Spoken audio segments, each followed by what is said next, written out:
প্রতিভা কখনো দমিয়ে রাখা যায় না, জ্বলে ওঠে ছাই চাপা আগুনের মতো। এই যে ভাইটিকে দেখতে পাচ্ছেন, ইনি একজন সুপার ট্যালেন্টেড আর্টিস্ট। ইনি একটা ছবি দেখেই হুবহু ওটার মতো করেই এঁকে দিচ্ছেন।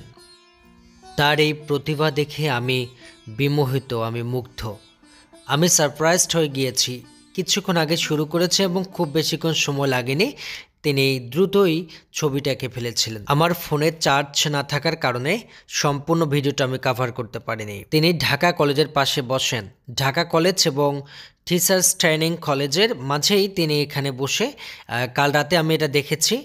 এত প্রতিভার অধিকারী একজন মানুষ, খুবই সাদাসিধে সহজ সরল জীবনযাপন করা একজন মানুষ দেখে মনে হলো যার মধ্যে কোনো অহংকার নেই, যার মধ্যে কোনো ভাব ধরার কোনো ভঙ্গিমা নেই, কোনো কিছু নেই। একদম মাটির একটা মানুষ। এখানে দেখতে পাচ্ছেন, এখানে পাশে কাপড়ের দোকান আছে এবং তার পাশে ফুটপাতে বসে তিনি এই ছবিটি আঁকছিলেন। আমি শুধু তাকে দেখছি, একটা পেন্সিলের ছোঁয়ায় কিভাবে নিখুঁতভাবে ছবি এঁকে যাচ্ছিলেন তিনি।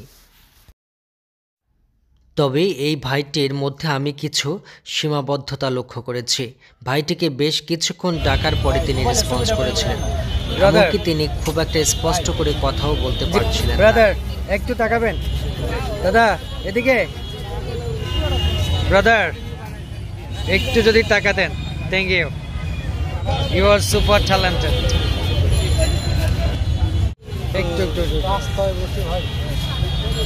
ভাইটির নাম বাঁধন, তাই সবাইকে অনুরোধ করব ভাইটির কথা বিবেচনা করে যারা ছবি এঁকে নেন তারা যেন ঢাকা কলেজ অর্থাৎ টিচার্স ট্রেনিং কলেজ এবং ঢাকা কলেজের পাশে এসেই ভাইটির কাছে ছবি এঁকে নেন, যাতে ভাইটির উপকার হতে পারে।